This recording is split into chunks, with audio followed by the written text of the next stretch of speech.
exotic, like really unique. You know, lots of stuff in Africa. Yeah, it's all over the Galapagos, I think, as well. Yeah. Wow, that's cool, because my sister, she's done some trips. I can't remember what the company's called, but it's kind of an arranged...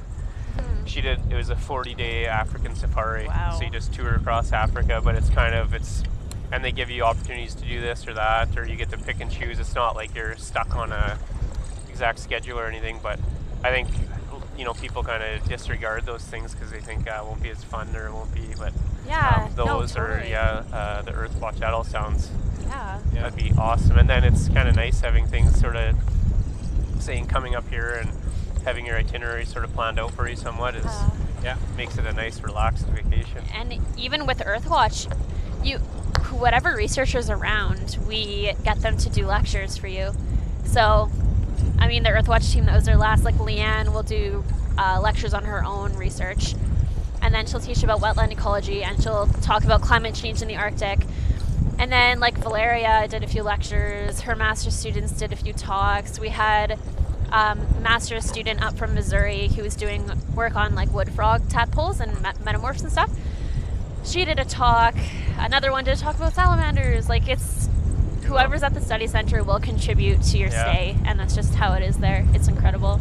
Yeah, and like you're saying, you just get all kinds of different people out all the time. Oh yeah.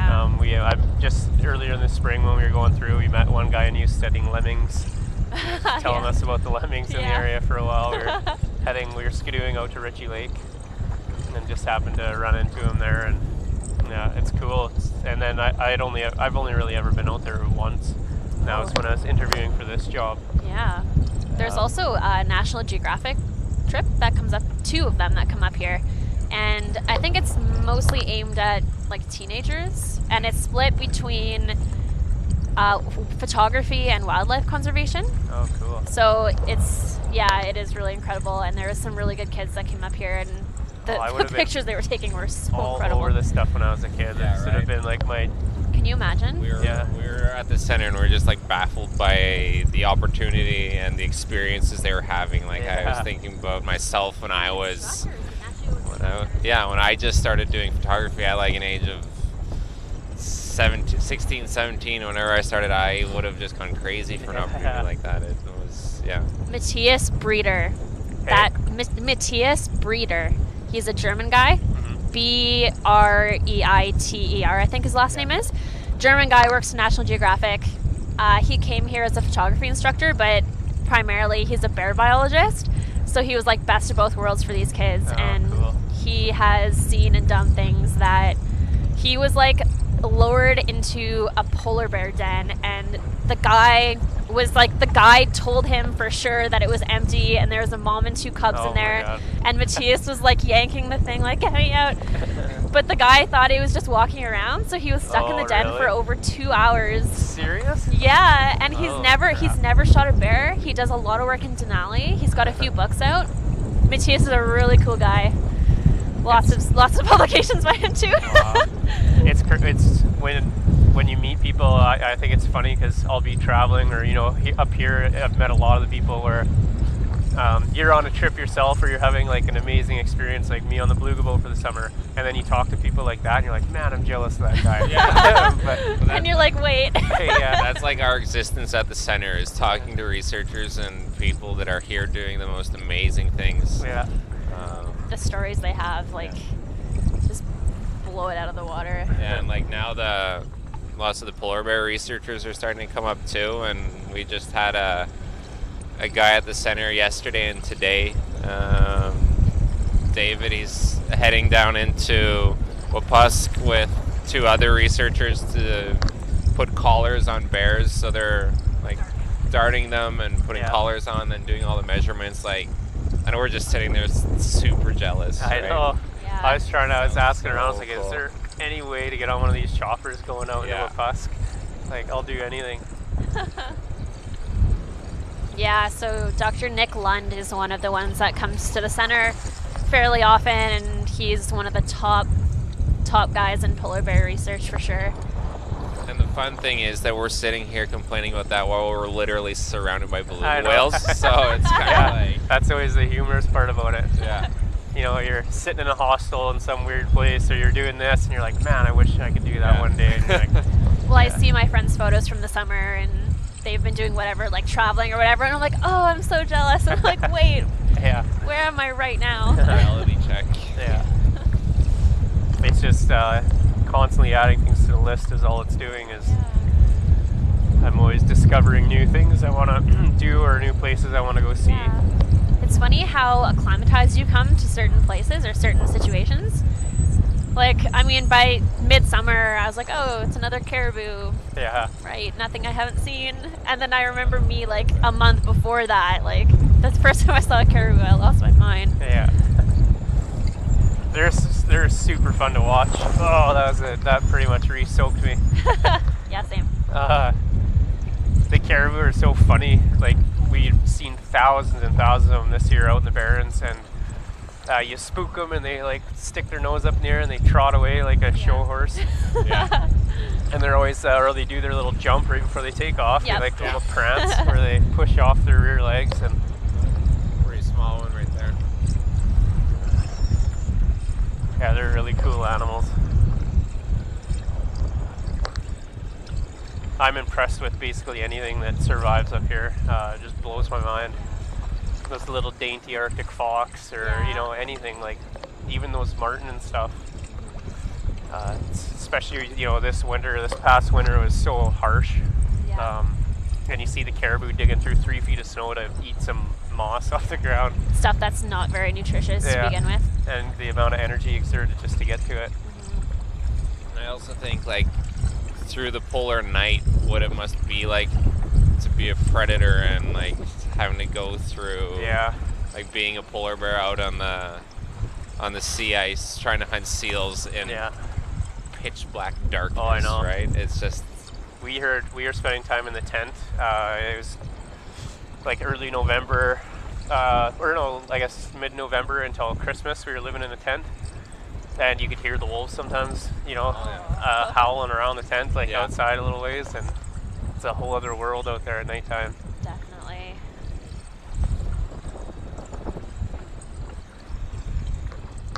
Or I just think the bears floating around on the ice pack, like that's just got to be, if you stuck me out there, I'd be freaking out.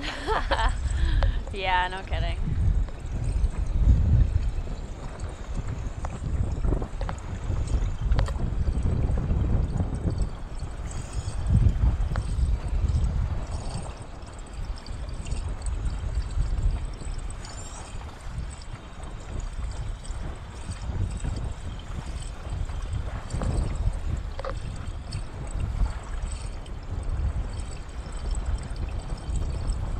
you also have some of the Arctic seabirds that don't migrate and also stay out on the oceans all through the polar night or polar winter, and just like how is that even possible? They like bob around in way worse conditions than we're in right now all winter long.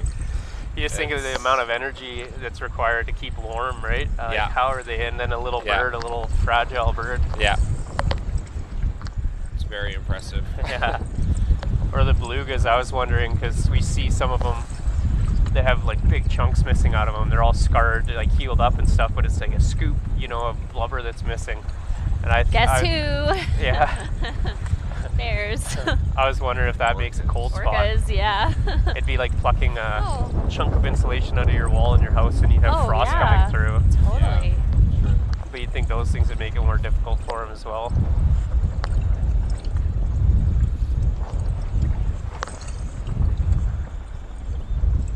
Some of these juveniles are still pretty small.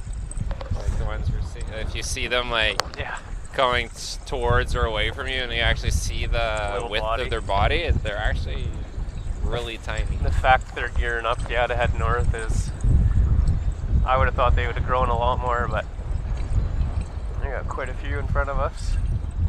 Mostly juvies around, and the calves today. Not a lot of big adults.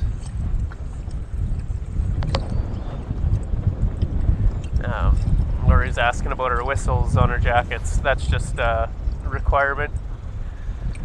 Safety, for safety reasons.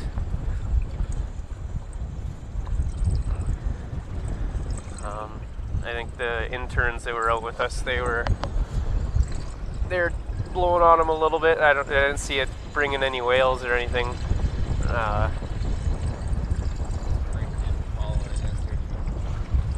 At which? There's a few following us. Oh. Yeah. Just trying to get straightened out again here.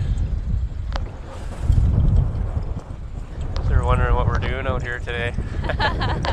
Crazy humans. Yeah. Gotta get straightened out. Well, there we go. If we're in neutral and then we click into gear, sometimes you'll hear them all just, it's like they're letting each other know. Yeah. So everybody at home can hear the vocalization as well? Pardon? Can the people at home hear the vocalization as well? Yeah, it's all, we have the on-deck camera like you see, and then the underwater, and all the sound for the hydrophone goes with the underwater cam. And then everything we're saying is all linked to the on-deck. We got a bunch behind us. So is the camera pointing down? Pardon? Is the camera underneath us? Yeah, I'd be like sitting probably like this right now. Okay. So they could actually, should be able to, if it's clear enough, see the prop and stuff and blow.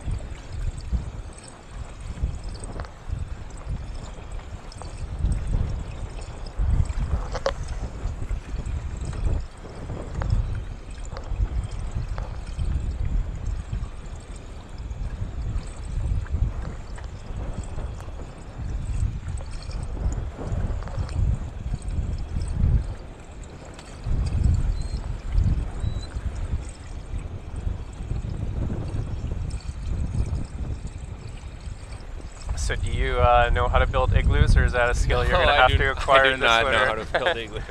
That's a skill you develop working at the study center, I think. I think someone threw around the number 38 igloos that we'll be building throughout winter. So. And you're going to be sleeping out there for at least one night. Yeah, so I'll get good practice, I think, in cutting snow blocks. Yeah.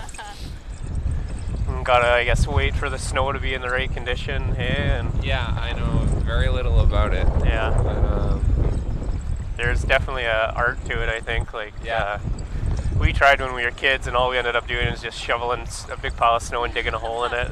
Yeah. It's too hard to try to That's make like them a blocks. Quincy, so it's close enough. Yeah. But yeah, I'm looking forward to the combination of that and seeing the aurora, like sleeping out in an igloo and then go out and just like have the aurora above you. Yeah. They're looking amazing forward to up winter. here.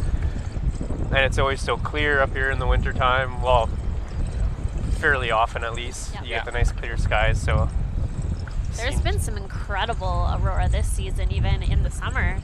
Yeah, we got a few screenshots. We have the Aurora cam. Oh, yeah, right. So people are able to tune into that whenever we're not on the water. And I'm in bed long before, especially earlier in the summer. Yeah. You had to be out at like 2 in the morning in order to see them. Yeah.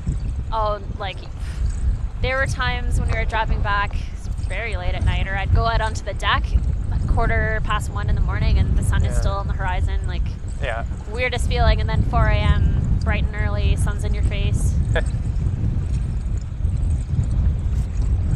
But all the crazy thunder showers have kind of compensated. Like, we had a few nights where it was just we were seeing lightning strike every 5-10 seconds. It was well, that really big cloud. explosive. Did you guys remember that We huge? got some really nice photos from the study center. It was moving so fast and just shooting down bolts of lightning, and it seems like once it got across to the bay, we were sitting on the highway watching it, and it seemed like right when it got over the water, just like nosedived and just started to. Yeah, it was really cool to watch. That was one of the coolest cloud shells I've ever seen, like so distinct. We actually have a pretty funny story. So, right as that cloud shelf was moving across the bay towards us, we were eating dinner too, I think. It was dinner at the center. Yeah, so we got a radio call, like a distress call from two of the researchers that were out in the field at that time. Ken and Liam, the guy thought it was me, The bearded guy, the crazy bird researcher. Basically what had happened is a large female bear had kind of ambushed them while they were walking and pretty much stood between them and their vehicle. So they were trapped on the coast. And like Ken is armed, he's very experienced in this region, but they had to call us and be like, can you save us, please? Because we're stuck. And that was as that storm cloud was moving in. So Really? like all those things just happening at the same time. For so craziness. like the pictures we got of that storm cloud were on our rescue mission to go get Ken and Liam. It was that's cool. Another memory attached to it too when you look back at the photos. And they ended up walking across the flats, like across one of the little tidal flat, nooks, and by the time they got to us, there was just like beads of sweat rolling. They're like walking as fast as they can. Yeah. They were walking towards the storm cloud because that's where we were sitting there waiting. So they had like polar bear behind them at the truck, and then like huge storm cloud shooting down lightning in front of them. Lots of reason to be hoofing her pretty quick. Yeah. They were perfectly fine. Everyone was fine. They got their vehicle back and we went back to the study center. That's funny. Yeah. Just beat the storm. So yeah, darkness 24/7. No, not quite. We're not quite in the Arctic Circle, so. I'm trying to think in the last winter it'd get dark super early. I don't know, 3 o'clock maybe, 3 o'clock, yeah. And then the sun wouldn't come back up until 10. I was gonna say 9, a little after 9, something maybe. I remember because the solar power out there, I had to be very conscious of it while we were at the cabin, how long you left the light on or something, because we're getting a lot of sunlight, so drain the battery banks pretty quick. And the sunlight you do get is at such a terrible angle for collecting any energy. It's hard. So for me, it's the same latitude as Oslo. Oh, which is where, yeah. I'm used to the amount of sunlight and day lengths changing and everything. Because it's always weird if you travel closer to the equator. That's something you always notice. It's just same time every day, sun up, sun down, sun up, sun down. 6 to 6 kind of thing. Yeah.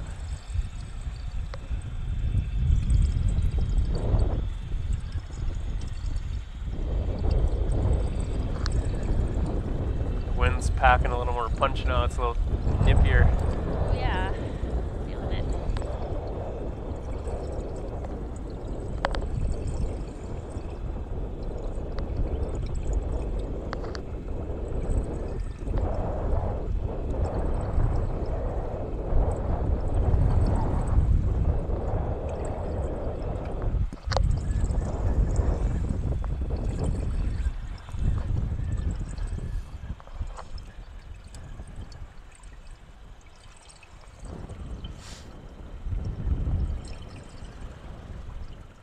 Lonely out on the river today. Yeah. That one Sea North boat they went in a while ago.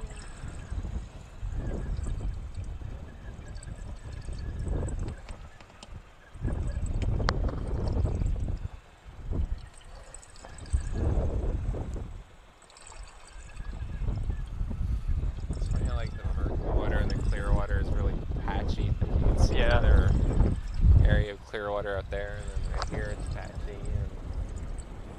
Yeah, it's not just this divide. It's not consistent at all either. No. It seems like we get different currents and stuff. Yeah. Some days it's clear. We've had it almost up to Cockles Point, and then other days that line's like just at the mouth, and sometimes it's all along the west bank.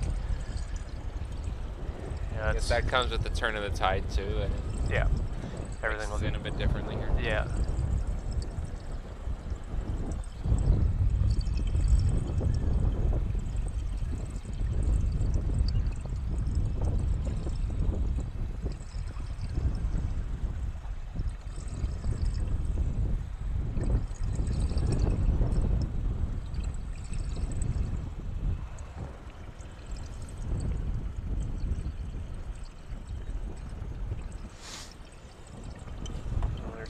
Headed over our way. Right just back there. 4 or 5 it looks like.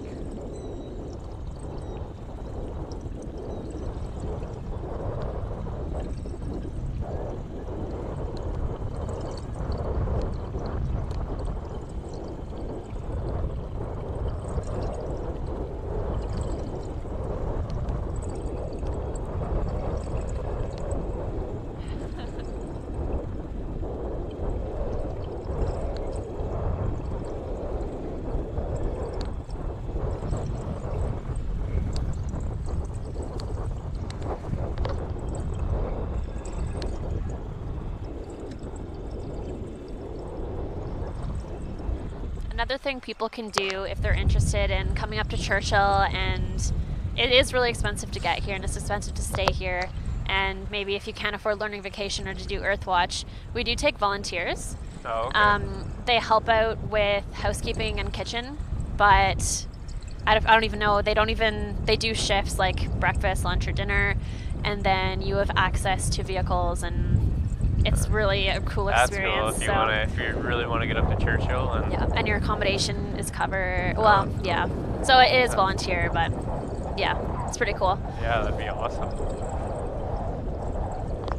And like Doug Clark, the polar bear researcher we were talking about earlier today too, he's volunteering at the center right now just so that he could bring his family up here and kind of have a vacation in Churchill. That was the way they did it. Oh, cool. It was just by volunteering at the center. That's a pretty neat. Then, yeah, you don't pay for your stay, basically, and you can, like, they've been here for a month now. Really? Yeah. That's cool. His wife and 2 daughters. Really opens the door to some opportunities.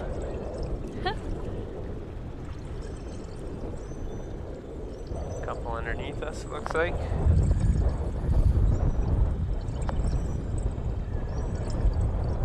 Oh, hey!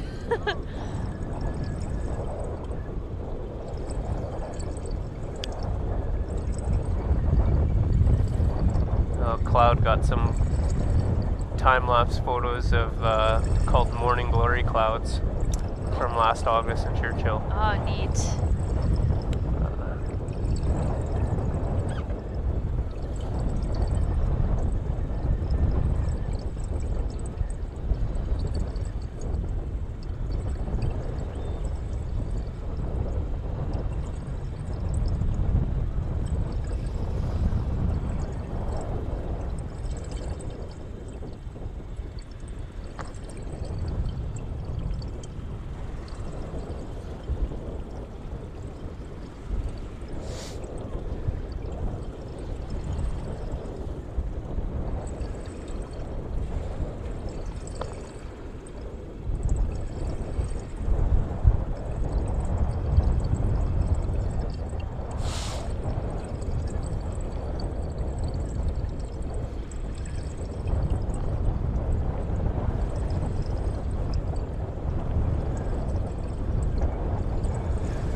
Oh wow, that was a really small one. Did you see that? Oh, really? Like, Where was it? 4 foot long? Oh, really? Like Tiny. right there. Right. Oh, yeah. Just down there. Oh, it is. Let me sort of head on and then just see how barrel there.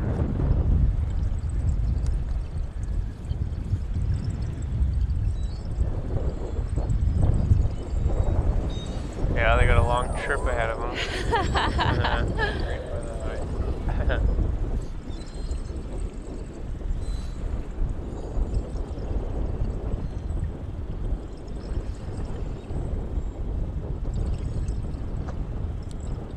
Are they coming this way? So you guys know a lot about,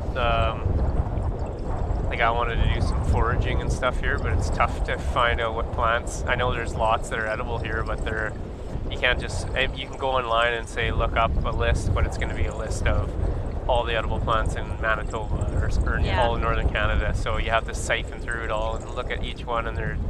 We have some good literature on it at the center. I'm pretty sure, like really? books that are Churchill specific or Arctic specific at least. Oh, okay. Yeah. I'm wondering if you could get something like that at the Sanatech Museum. They have a lot of really awesome. Yeah, I did go to talk to him, but it wasn't... Wasn't really specific? No. Okay. I feel like talking to locals would be your best bet. Yeah. It's been like months of being out in the fields with people who know what they're looking for, that I picked up on it type thing. So yeah. Looking forward to picking some mushrooms. Yeah. Through the fall now.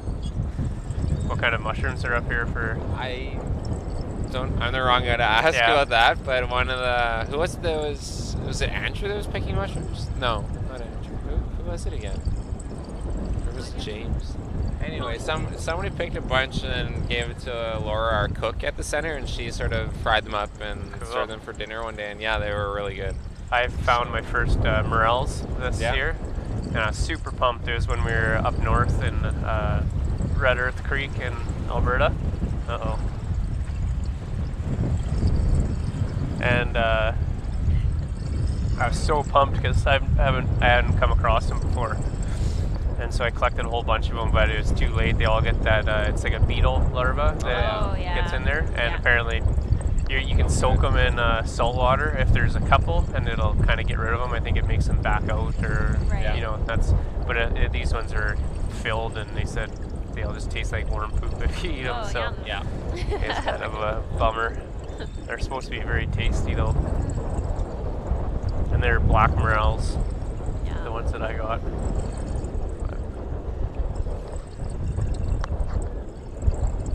I wasn't worried. Morels seem like the one type of mushroom where it's very easy to identify. They have one other look-alike, but I mean, you just can know right away that it's either the look-alike or an actual morel, whereas other types of mushrooms, it's kind of, some of them are pretty sketchy because lines there are a bit blurred, yeah. The cool thing I didn't know is they do the spore. Like you set the cap down on a piece of paper or something, and you see the pattern or the coloration of it, and that's how you can determine what type of mushroom it is. Yeah, I thought that was really interesting. I didn't know that until this year. It's cool just to do it, just to see the pattern. Yeah, it is. But yeah, and we'll probably be picking more berries as well. Nice. I'm gonna get out and try to do that now too. I know there's a whole bunch right up here. Yeah. We see a lot of people out picking. We got a big, Leanne picked about a half a cup, probably about 2 cups of red currants. Oh. And those are also pretty good. Bit of a sour. I kind of like that though. Yeah, definitely. Yeah. Like same with the cranberry being tart and stuff. I kind of like that flavor. Yeah. So definitely lots of those too. How are the blueberries here? Like, are they comparable to other ones? Are they better? Or? They're so good. Really? Like I would choose these wild ones over store-bought. Really? In a second. Oh yeah. Easily. Because I really like Saskatoon berries, and I've had that conversation with people that are like, no, they're the same thing. I was like, no way, man. Not. Saskatoons are so tasty. Yeah, like a piece really of Saskatoon berry pie or something. Oh man, so good.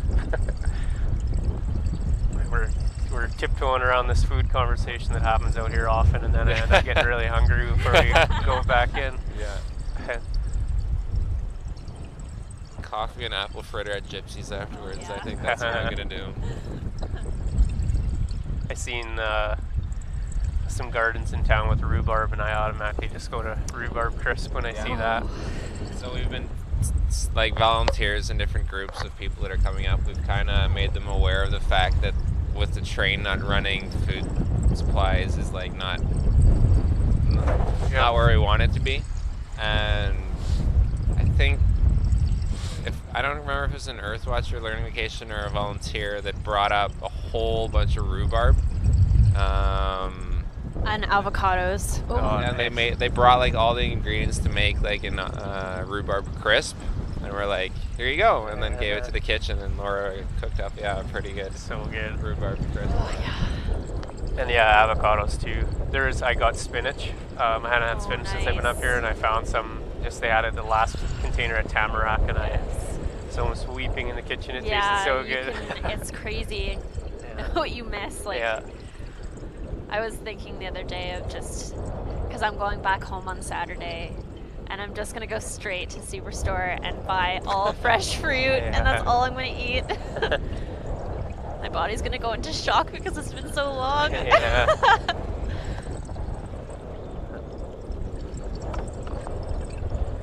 I wasn't sure what to expect when I first came up. I brought enough groceries, but like aside from produce and stuff, to last me the whole 3 months I was planning originally on being up here. Because I didn't know, how things are going to go down. They said, at one point, a gallon of milk was $12, and they are only allowing one you know, 1 jug of milk and 1 loaf of bread per family. Like, so I was like, oh god. It's a bit extreme. I could do without milk and bread, but Yeah. I was mostly concerned about produce and then of course meat and stuff, so I brought that up. But Yeah. Seems okay. Like the prices have gone down a bit since the government decided to subsidize it again. And yeah, still not great, but Yeah. it's not world-ending. no, Like for a bit there, a 2 liter of orange juice was $18.99 or something like that. yeah, It was wild. yeah, yeah, that's up there. Black coffee and water for me. I'm Oh good. yeah.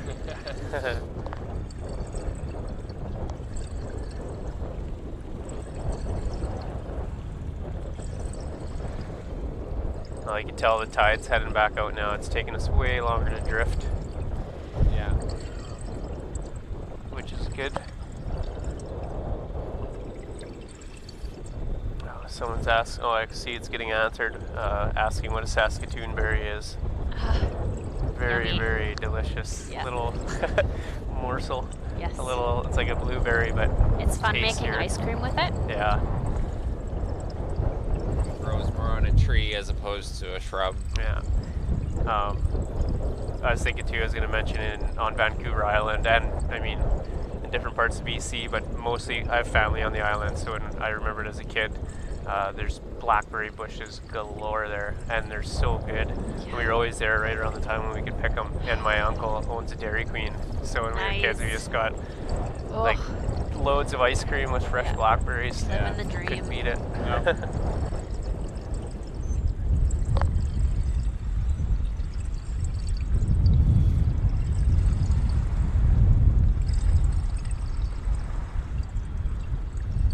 Oh, crazy. Pan just posted about the Saskatoon berry. They look much like blueberries, though they're more closely related to the apple family. Huh. I had no idea. That seems really odd, eh? Yeah. Also high in fiber, protein, and antioxidants. They ripen in late June and early July. Thanks for that, Pan.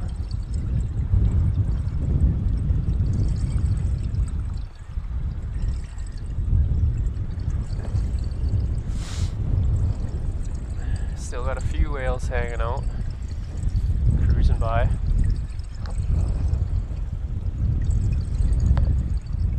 How are you guys making out for warmth?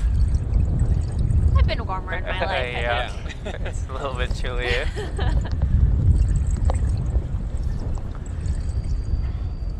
Glad it's taken this long to get this cold, though. It would have been.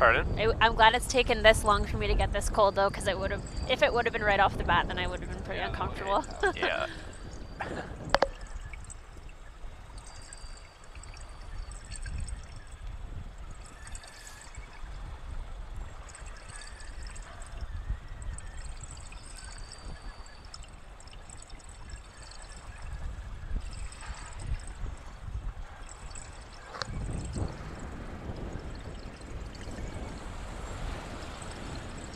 Oh, the waves are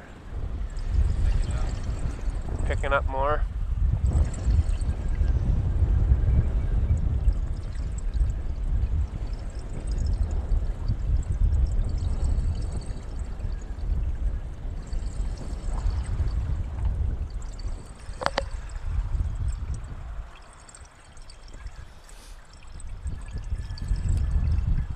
Oh, already it's been almost 3 hours, which is, that went quick. Yeah.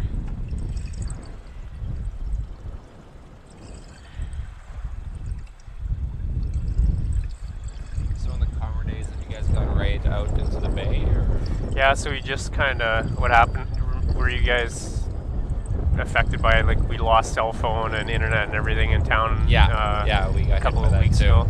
Yeah. So I had Jim out with me from FNA. Okay. I don't know if you guys know him, Jim Baldwin. And yeah. Yeah. yeah, You know, he's Jim. awesome. Yeah, so he came out with me, and we just figured, well, we'll get out on the water, you know, just in case things fire back up again. But and it was that day out here is glass, like there's not really? a ripple. And I was like, man, we're going out into the bay today. I've been wanting to get over to Button, and I wanted Yeah. to check it out and go see Yeah. Eskimo Point, all that. So I was like, while we're waiting, because we'd still have a cell phone signal out there, so we just kept checking our phones to make sure, you know, as soon as the towers were back on, we just come back into the estuary. And then, sure enough, yeah, the cell phone towers kicked back in, so I figured, oh, we'll just try it out here, and we fired up the black box, and we had a signal. So all summer, because we usually start to buffer or lose a signal right around the fort at the mouth of the river, so we just assumed, I guess, going past that point, it would just be more of the same. But luckily, we discovered that we got a signal out there, so on the calm days, yeah, we make our way out there. We have the last 3 days now, and the water is just so nice and clean and clear. Yeah, I was hoping we'd be... Yeah. Not when I woke up this morning, I realized we wouldn't be going out so far, but I was hoping in advance that, we'd make it to the bay. Yeah, it's nice, and there's lots of whales out there, and we got to see a bear the other day. Yeah, on Eskimo Point. Yep. So, no, it's awesome. It's nice that we know we can get out there now. It's just odd that we have that little patch. If there's obstructions, though, that could be, you know, what's causing the signal loss in that one little area, but better late than never, I guess. Yeah. Now we know.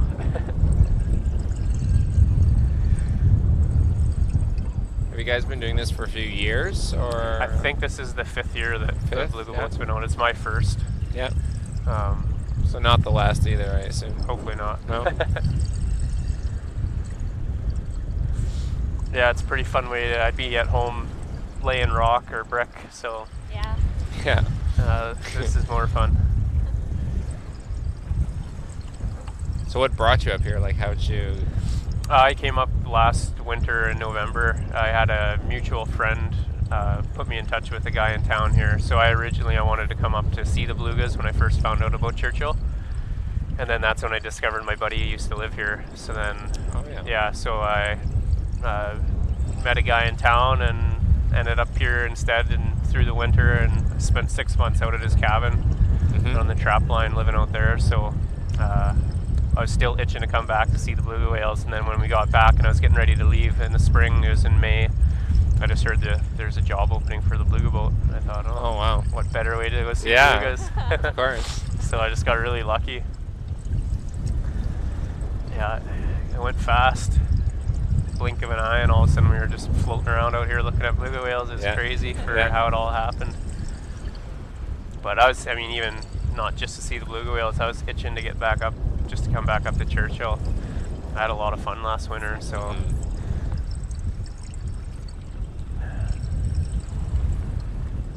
And then now if I'm around for bear season, then that'll be pretty much a full year almost, which is pretty cool. Get to see all the seasons. Yeah. So we've mentioned that quite a bit out here. It's just you can come to Churchill any time of year and have your mind blown. You know, there's something going on, and it's like it's a mecca for people wanting to come see birds, and like the flowers here are amazing, and the northern lights are some, you know.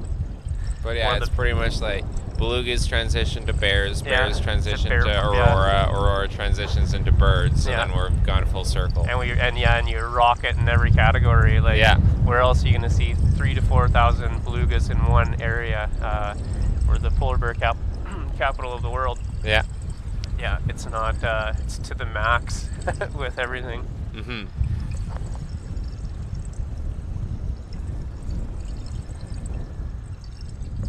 So it's no surprise when you're chatting with people from town. They're from all over the place, and they're just, you know, I came here 8 years ago or whatever, or 7. Supposed to be here for a week. Yeah. For 8 years.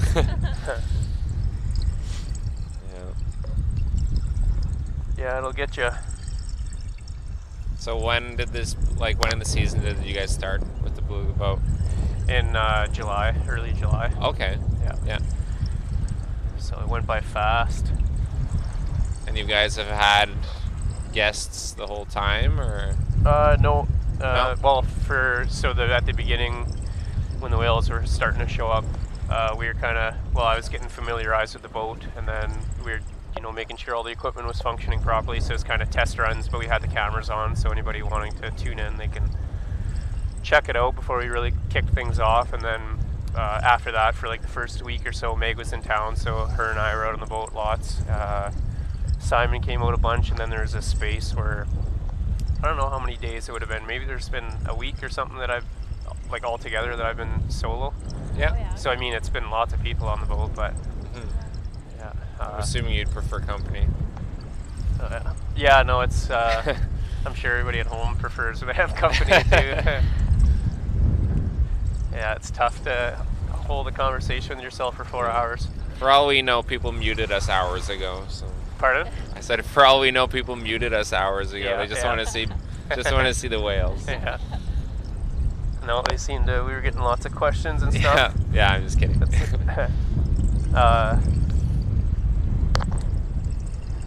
Yeah, so no, and it's interesting for me. We've had a wide variety of people out. It's awesome chatting with. Good way to meet people and hear about new things. Totally. I think we've covered all things Churchill for the most part. There's a few like for next year that I'd really like. I wanted to have one of the masons out from the fort. I thought that would have been, really interesting. We're hoping to have an archaeologist out, and that still could possibly happen. One of the guys, he's not with Parks, but he's an archaeologist and like kind of a history. I don't know if he's an actual historian or if he's just knows a lot, but he had to cancel due to another thing he had scheduled, I guess. But yeah, hopefully we'll get him out too. That's all. I like the fact that you can go and find so many fossils here, so I wanted to talk more about that too.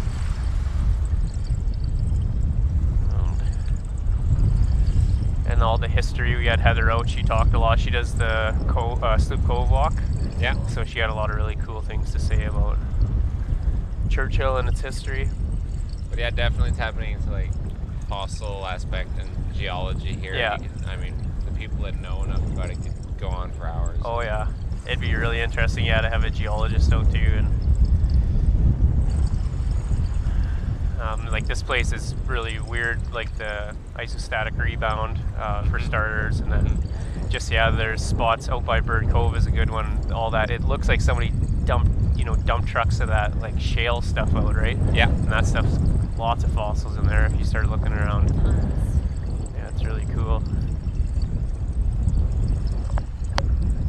I think we had one of the Earth Watchers that was really interested in it tell us that they found like I feel really stupid saying it, but the world's oldest rock here in the Hudson Bay. Or really? something, and like they have Yeah, the largest, and what is it, trilobite? Yeah, the found? largest trilobite ever has also been found here. So Yeah, they got a cast of that in the Sanathac Museum. yeah. Oh man, I'm getting. Yeah, it's pretty. It's big too. I can't remember how. Like I've seen it. It's huge. Yeah.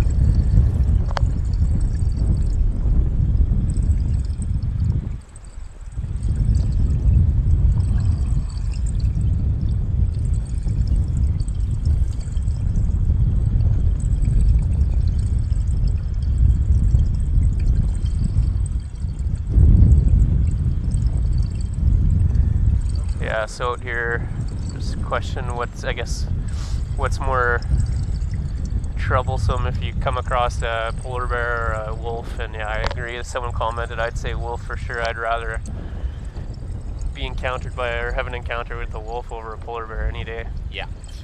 Even a pack of wolves. Yeah. Yeah, agreed. Because they just they don't want they don't tend to bother humans too much. No, wolves will never really actively come for you. Yeah. Polar bear, definitely. Yeah. Like, Yeah, they see you as just a meal. We've had enough, like even just the 2 months I've been here, we've had days in the field where we'll spot a polar bear way off in the distance and he just slowly makes his way towards you because he's curious. He's got nothing to worry about, really. No, They're apex predators absolute here. top of the food chain. So. Yeah. It's funny seeing animals like that because even watching black bears this spring, they know you're there. There's nothing you could do to hide yourself. Like their noses they smelt you miles away already. Yeah. But they're just the big bad beast of the forest, right? So they have no fear of nothing. There's no reason for them to be scared of anything as far as they're concerned. So they just strut along. They don't care that you're sitting there. Yeah, exactly. It's interesting to see that. Yeah. But then, I mean, a black bear, they're way less frightening than a polar bear as well. Yeah. The polar bear, it wants to come check you out, but it probably wants to come have a taste test too. Yeah. Whereas black bears, they're pretty timid. You can spook them pretty easily if they are causing problems.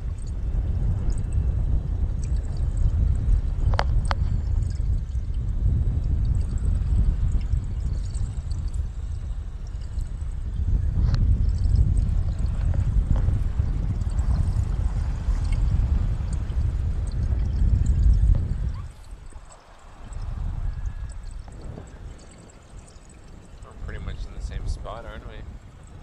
Yeah, we're not moving not too much really now, eh? at all. Suppose we can kick her in gear and then maybe I'll be getting less wet on this side.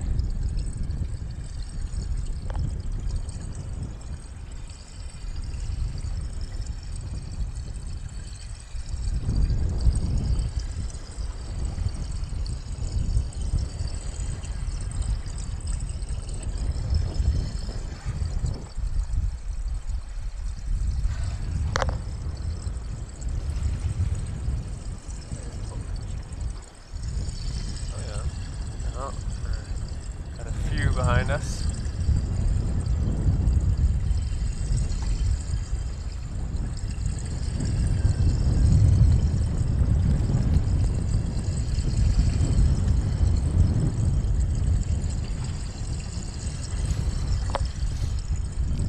Another dose of belugas nut. Yeah.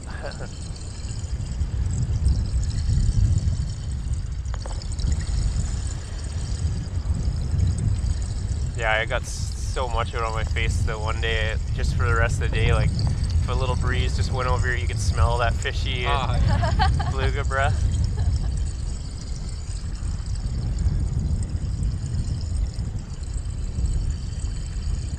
And it's funny because at the beginning there, you weren't really thinking about it, and you get that spray and you're just like, wow man, I'm getting in, and then you're like, oh wait a second, I'm licking up beluga boogers off my mouth, off my lips.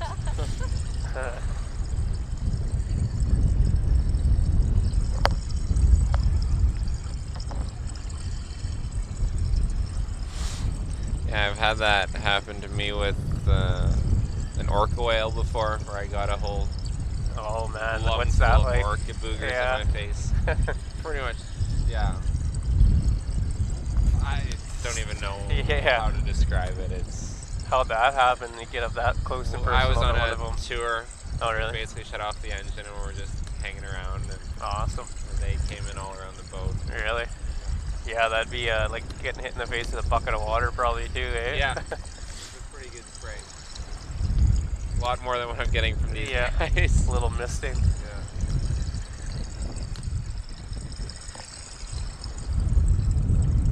But also the sound is so like fundamentally different. Oh yeah. And I've seen blue whales up at Svalbard before too, and just hearing that sound of them breathing is just phenomenal. Way like more the way you can hear them inhale again after they've exhaled. You just can hear like that room. So much more volume, I guess, eh? Just filling with air. It's awesome. Were you in Svalbard for work, or were you just? So I was at the university center there for 2 months taking a course in Arctic toxicology. Oh, okay. And then I spent 1 month doing field work for my thesis, which was on the Glaucus gulls. Yeah, I just learned about Svalbard recently, like this summer. Well, just became familiar with it, I guess, because they do stuff, PBI, they've gone there. Oh, I bet. Yeah. Yeah, do work with the bears and stuff. It's pretty remote up there too, eh? That's, yeah, but like the 3 months I spent there, I saw 2 bears, I think. Oh, really? Yeah. Oh, wow. Whereas I've been here for 2 months and I've kind of lost count. Yeah. Was it time of year, or was it just there's not as many? So I was there like February, April, like end of February to the beginning of April, and then also June, July. Oh, okay. It's more so the fact that sort of the towns on Svalbard are more on the western, southwestern sides of Svalbard, whereas the bears are predominantly in the east, northeast, because that's where the ice freezes onto like the mainland. Oh, okay. Whereas south and southwestern, you still have the Gulf Stream come up there. Oh, so it's mostly ice free. Yeah. At least in the summertime. So we'll go where the ice is.